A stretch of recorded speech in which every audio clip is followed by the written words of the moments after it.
Hello and welcome to WWJPS. This is Vanessa Pinto, your host.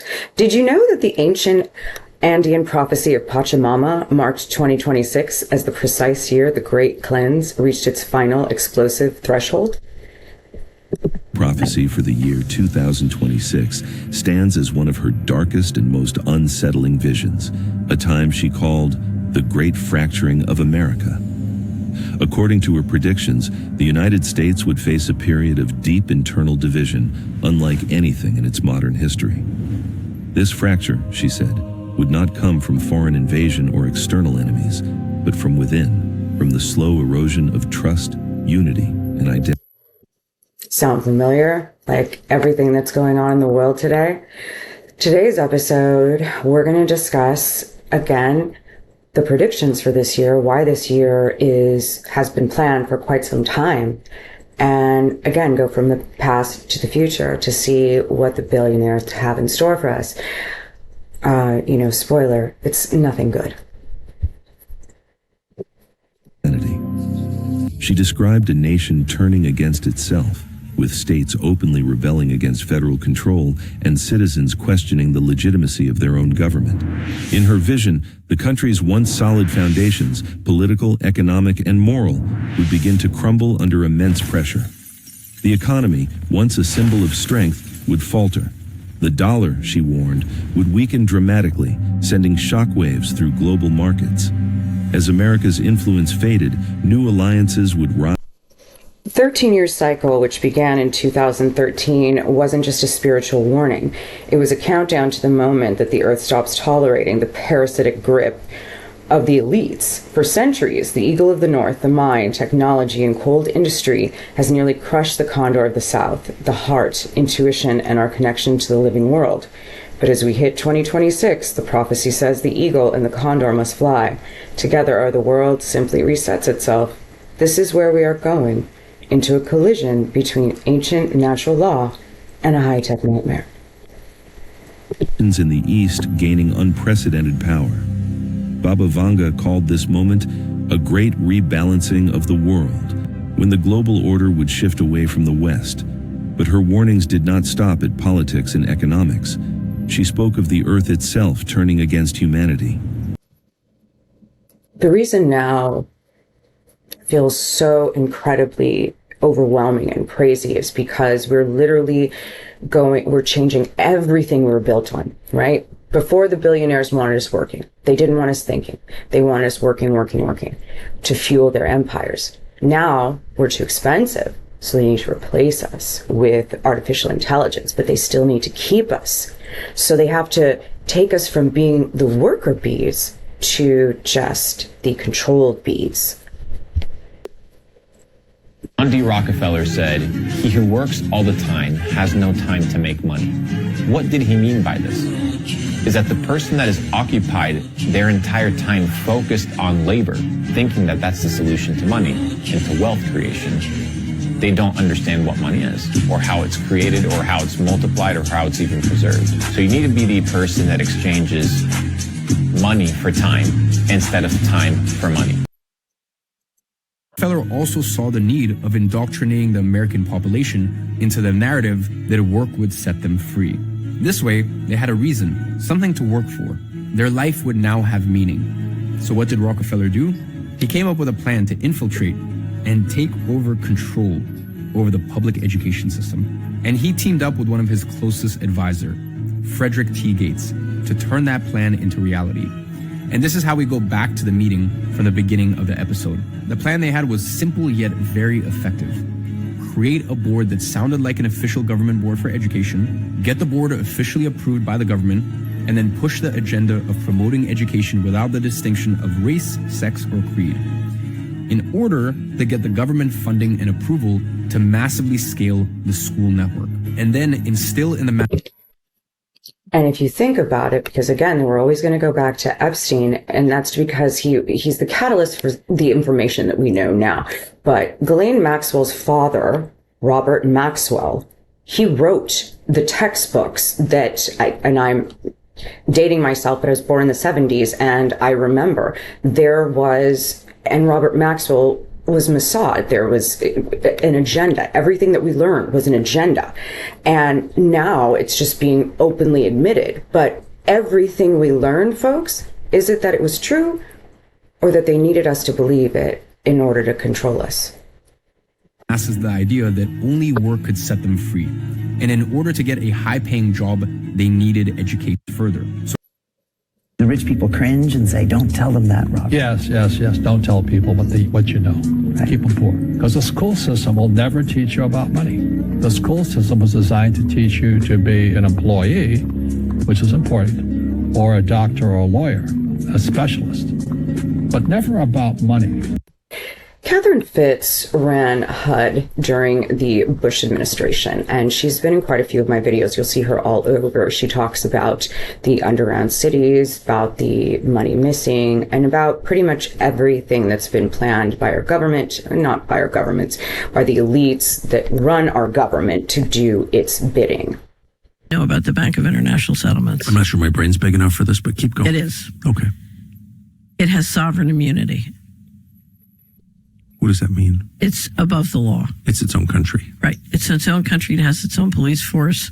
And essentially, other than one of its staff being in a car accident or, minor things, no one has the legal authority to move against it. Okay. It has sovereign immunity. That's number one. Number two, it can move money and hold it on its bank, on its balance sheet and manage money secretly. So if I want to, I'm grossly oversimplifying, if I want to steal $21 trillion from the U.S. government and park it on the balance sheet of the BIS, it can move it anywhere in the world and it can keep it on its balance sheet secretly. Why would there be an organization? First of all, where does its power? Like, who empowered it to have sovereign immunity and the right? It was created after World War I and sort of collected its powers and got going in the 30s. And it was created in theory to manage the reparations of the German government. But if you read the real history, it was because the Bank of England and the central bankers wanted an entity that had sovereign immunity. They wanted to be able to move money secretly.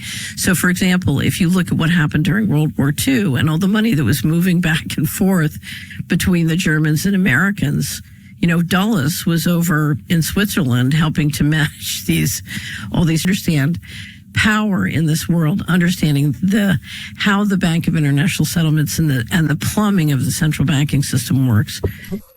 He who owns the bank owns the world. And these powerful elite, the Rothschilds, the banking, the CIA, the Vatican, Israel, these are all the people with all the money that fund the agendas for whatever it is that they are creating. What she is alerting us to is that now money will be changing. And that is why everything is topsy-turvy, because they don't just want us working for them. They actually want to pay us now. And they want us to just shut up and do whatever they say. Is very, very important. I've always been worried that if I knew more that I would become mentally ill. No. So I just have to say that reality is sort of the door that you open to find real solutions. So there are real solutions, and the biggest obstacle to implementing them is nobody wants to face it. So I used to have a pastor who would Nobody say, wants to face the truth of how things actually work. Nobody wants to face the truth. And I understand that, because the hardest thing I ever had to do, Tucker, was look in the mirror and say, I'm the patsy. I was the assistant secretary of housing. I didn't know, and I went along, and I didn't face this. I should have seen this faster. I should have said, I'm the patsy. And it's sometimes it's harder than facing death to admit that you've been part of, a big lie and you've been tricked. As someone who advocates Fighter jets shot down is spreading to new countries. As far as we need to go. We knew that there was going to be an Israeli action. How did we get here? Why is the U.S. really going to war with Iran? Trump has been trying out a lot of justifications, but none of these reasons are really valid. Last year, he bragged that Iran's nuclear program was obliterated by their strikes, and Iran didn't have any missiles capable of reaching the U.S. If you want at least part of the answer, what Marco Rubio is talking about here, as usual, follow the money. Miriam gave my campaign indirectly and directly, 250 million. She was number one. That's Miriam Adelson, and her checkbook has arguably... Oh, I'm sure she didn't want anything at all for that. Her and Bibi Netanyahu are thick as thieves. Meet the Zionist agenda, folks. Shaped U.S. foreign policy more than any diplomat in the last decade. Adelson and her late husband are billionaires, staunch Zionists, and they act as Israel's biggest lobbyists in the United States. If you want to be elected president these days, you need about $1 billion for your campaign. So when someone gives you $250 million like Miriam Adelson did to support Trump in the last election, that buys a lot of influence. He'd call and say, can I come over, please? And what he did is he fought for Israel. That's all he really fought for. And they simplify it by saying it buys a lot of influence, but look at what AIPAC has done to our politicians. Either they're blackmailing them because they're disgusting pedophiles or, whatever it is they do in their private time, or they're willing to take blood money and vote the way that they need to in order to, one, keep Israel in control of this country and keep the agenda going. But also, they have more power than anyone, folks. The politicians are their puppets. Trump does what they fucking want. In the first Trump administration, they cashed in by getting Trump to move the U.S. embassy from Tel Aviv to Jerusalem. And side note, the government actually sold the U.S. ambassador's house in Tel Aviv quickly so a future administration couldn't move the embassy back. Who did they sell it to? The Adelsons. Then they pushed Trump to recognize the Golan Heights, a historically disputed territory occupied by Israel in 1967, as officially part of Israel. They were very responsible for so much, including getting me thinking about Golan Heights. And they lobbied hard for Trump to kill the Iran nuclear agreement negotiated by the Obama administration. All of these choices pushed the U.S. closer to Israel and closer. We kept asking, why are we in Iran? Well, it's not for us. Even though our soldiers are out there dying, and they're not dying for us. They're dying for the Adelsons. To a conflict with Iran, which is exactly what the Adelsons were paying him for. So now, when Marco Rubio says, we knew that there was going to be an Israeli action. We knew that that would precipitate an attack against American forces. We can better understand what's actually going on here. Israel is leading the charge. This is a war for their benefit. Iran is Israel's biggest regional rival. So if Iran is brought in line, Israel becomes the uncontested power in the region. Trump is falling in line because he's bought and paid for by Republican megadonors like the Adelsons. I know you love Israel. What do you love more, the United States or Israel? She refused to answer. That might mean... We all thought that our voting mattered. We all thought our participation mattered. It doesn't. These people have always run the world. They're just now doing it in public. What's going to happen, because I've talked to them face to face, and they don't even hide the fact. How powerful are they? Well, they are so powerful that they have taken over control of the United States. Neither the president nor the Congress is in control of the United States. They pick the presidents. If they don't like them, they get rid of them. That person will wear the throne of the world. Behind that person will be a council of what they call wise men who will really be the rulers. This poor guy is just going to be the fool they stick out there to take the brunt of the public wrath whenever it's necessary. You can knock him off if you want to. They should put somebody else up there. It's taken me 25 years to come to the conclusions that I have come to. And I want to tell you that one of the biggest things I discovered in my work was the existence of a supranational committee composed of 300 men called the Committee of 300, also known in intelligence circles as the Olympians. 300 people you've never heard of. Yeah, the elites led by the hidden hand of the Committee of 300. Well, they're not just watching this happen. They're trying to hijack the prophecy to build their own digital version of paradise. They don't give speeches. They don't campaign. They don't need your vote. And he's not talking about the secret societies you've heard 100 times. This is what the headlines never touch. This is the committee that runs the world. Now, in my book, The Committee of 300, I name every one of them. This is not a book that talks about they. It gives you specifics. Now, this is one of those videos that rarely stays visible for long. But what you're about to watch will explain a lot of the strange things happening in the world right now. So let's get right into it. Who and what is the Committee of 300? Well, I've dealt with that. I've told you this is a supranational body that knows no boundaries, respects the laws of no countries. The first time that they were publicly announced was by a German socialist by the name of Walter Rathenau. Now, I'll give you some background of Walter Rathenau. He was the financial... Now, trigger warning, what you're about to hear is an explanation for what's going on, but it is so sordid and disgusting. That is why the world is burning right now. So, think about it. Why are we in the position that we're in? Is it because we're underpaid? Is it because they don't care about us? Or is it because they specifically designed it this way? Because when they felt we were doing too well, that was not good for them. And what does that tell you? That they were literally able to do this. Because they did. Leverage, economic pressure, dependence that turns choices into necessities. And that's where the next phase begins. Agricultural development is responsible for this curse of overpopulation. Sound familiar? Overpopulation, Bill Gates. This video is from the 80s, folks. So the Club of Rome was instituted and organized to start an attack on the world's population using the United States as the whipping boy.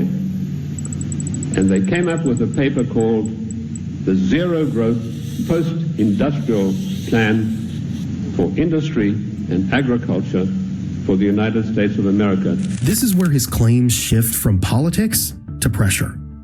He connects the Committee of the Club of Rome. He connects the Club of Rome to zero growth.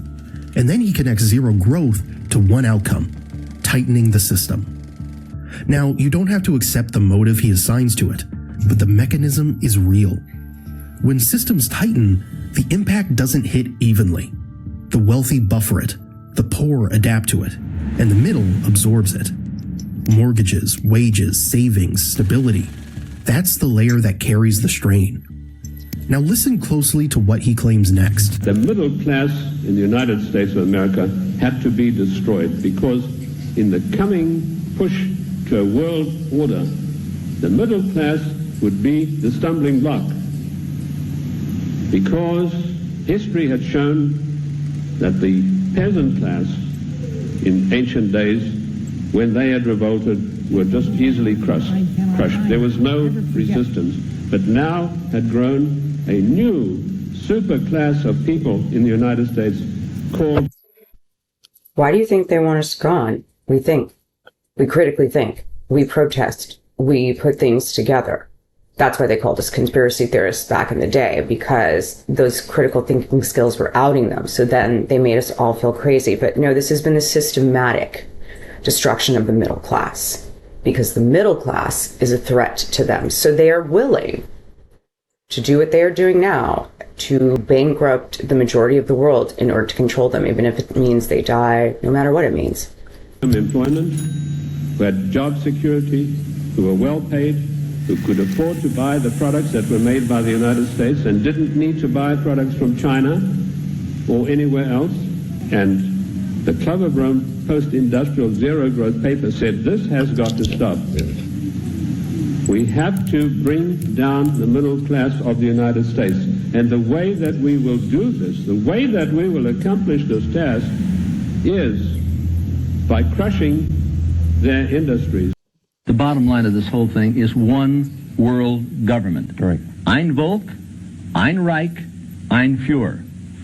They want one world, one currency, one race, one religion. And if you ever read anything from Global 2000, you'll find out that they plan to reduce the population of this planet by 25% by the year 2000. Mm-hmm. And how are they going to do that? Designer diseases.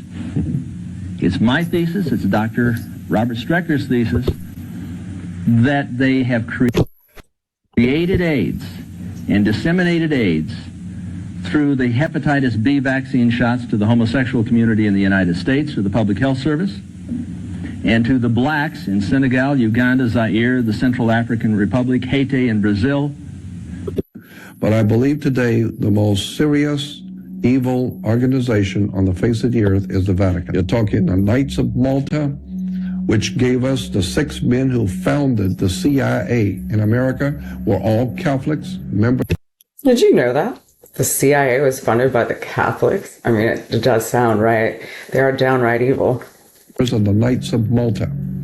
When you begin to look at the banking fraternities in America, like the Bank of America, Union Bank in California, all of these people who founded these banks and today are running the banking establishment are all Knights of Malta, Catholic Masonry.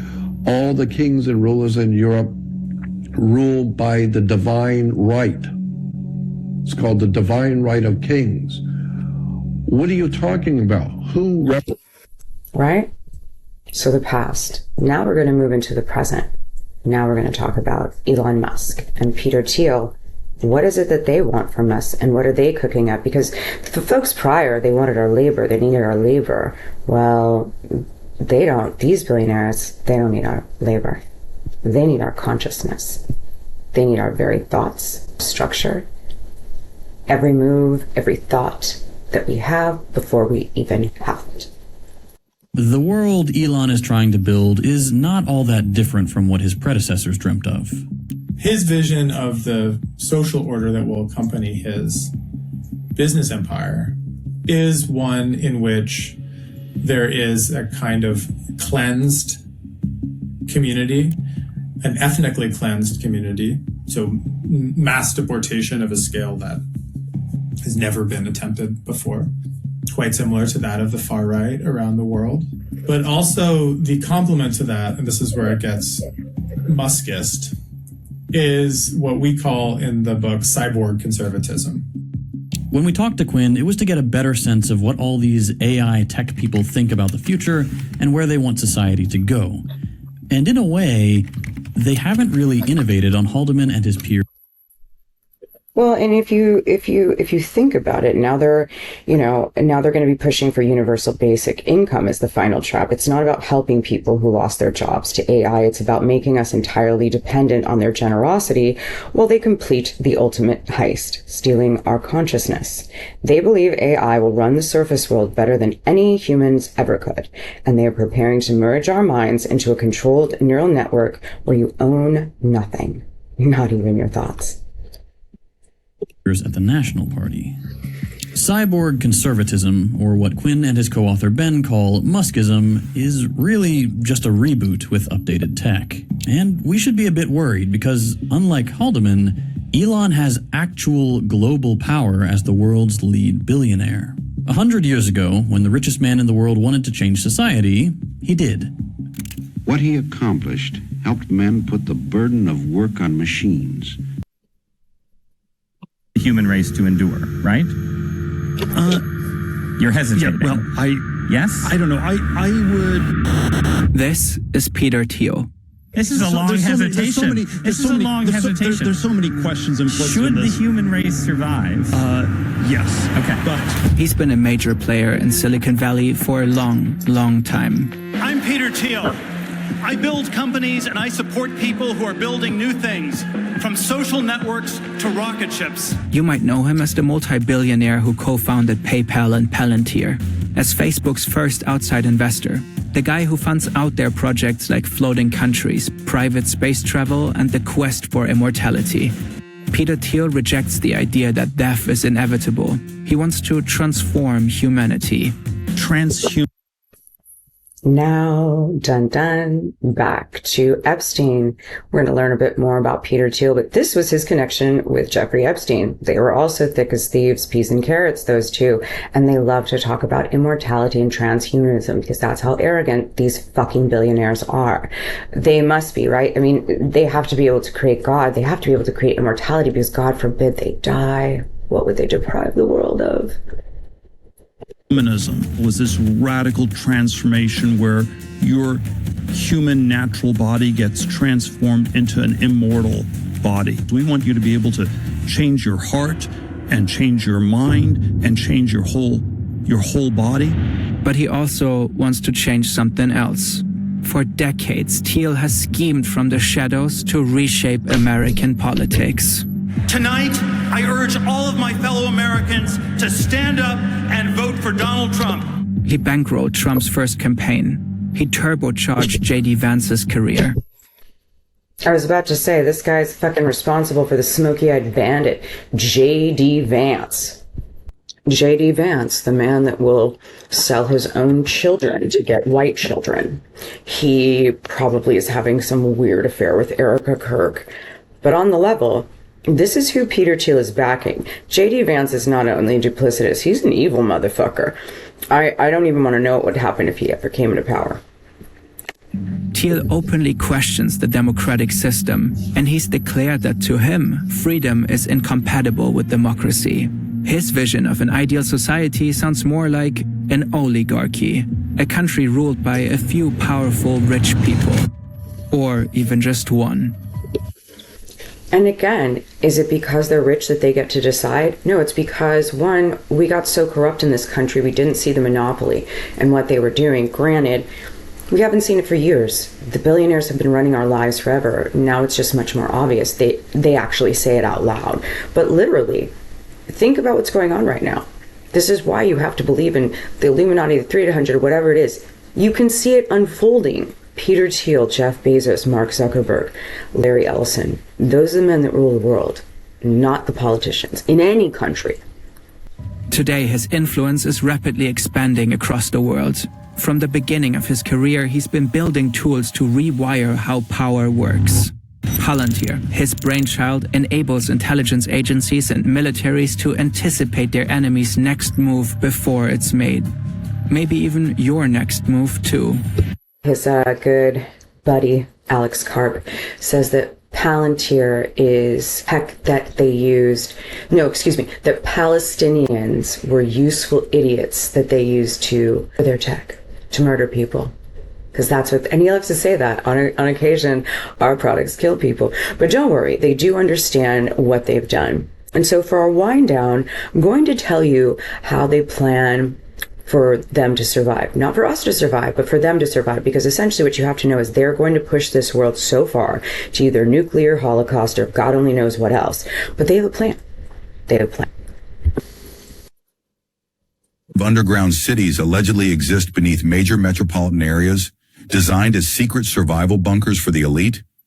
Denver International Airport reportedly contains 8 underground levels, far deeper than publicly admitted. Construction workers claim they saw enormous tunnels and restricted areas during building. Mount Weather in Virginia houses a classified facility that can sustain thousands of people for months. The Cheyenne Mountain Complex goes far beyond its stated military purpose. Conspiracy theorists believe these sites connect through high-speed underground transportation networks spanning entire continents. These alleged bunkers supposedly contain hydroponic farms, advanced life support systems, and luxury accommodations. Construction contracts for mysterious infrastructure. Do you love how the cartoons and there's even these conspiracy theories that they've built these bunkers. There's no conspiracy, folks. It's just the truth. From Crisis, what do billionaires know that we don't? While most of us think of bunkers as cold, concrete fallout shelters from the Cold War, today's elite have taken the concept to another level. Underground fortresses stocked with gourmet food, theaters, gyms, and even swimming pools. These people refuse to be common in any capacity. Even their fucking underground bunkers. This is ridiculous. These aren't just survival shelters, they're luxury. But God forbid they fucking pay taxes in their own fucking fair share. Hideaways designed to outlast disaster in style. Today on Elitology, we're uncovering the secret world of billionaire bunkers and asking the question, what exactly are the rich prepared? From global pandemics to fears of nuclear war, economic collapse, and even climate change, billionaires are pouring millions into underground insurance policies. Unlike the simple storm shelters of the past, these bunkers look more like 5-star resorts, buried under layers of reinforced concrete and steel. New Zealand has become a favorite destination for the super rich. Why? It's remote, politically stable, and has a reputation for safety. Companies like Rising S Company and Vivo's Group have built secret underground shelters for wealthy clients there. These bunkers can cost any... And you have to think, with all this money, they could have actually invested into the people to make the earth this incredible place with incredible technology, but they want it all for themselves. They have to have it all for themselves. Anywhere from $3 million to over $10 million, with some designed to last up to a century underground. Tech billionaires, including rumored names like Peter Thiel, have even purchased large properties in New Zealand, allegedly preparing for worst-case scenarios far away from global chaos. I can explain exactly what happened. Every single one of us is a field that is both the observer, the observed, and the actor. Every one of us is a field. It doesn't exist this field does not exist in space and time. Space-time exists within these fields that we are, is us. So this changes the paradigm, right? But we need a change of paradigm, because otherwise, if we are machines, like scientism is telling us, we are going to be taken over by the artificial intelligence that people will control, powerful people will control, and through those machines they can control us if we don't change our mind of who we are. It will become a sort of self-fulfilling prophecy. Will become a self-fulfilling prophecy because we have not done the personal work to understand who we are. Think about a world where everyone, almost everyone, is on UBI, Universal Basic Income. Think about the economics of a world. We're going to start to see a trillionaire. Before 2030, I can guarantee you that someone will be a trillionaire. I think there are many trillionaires in the world today out there. We just don't know who they are. But there will be a new Elon Musk or Larry Ellison that will become a trillionaire because of AI investments. And that trillionaire will have so much money to buy You hear what he just said, and actually Elon Musk is a trillionaire now, but he's warning for exactly what I'm saying. The billionaires, they just reproduce. They die, more come, and fuck with us with more evil intentions. But it is these people who are doing it, and these people that need to be eradicated, not the poor. Will be robots and AIs doing everything, and humans will have no jobs. For the prescience of the US dollar. It's the beginning of the end of monetary system as we know it. It's not just the US dollar, it's the fiat monetary currencies.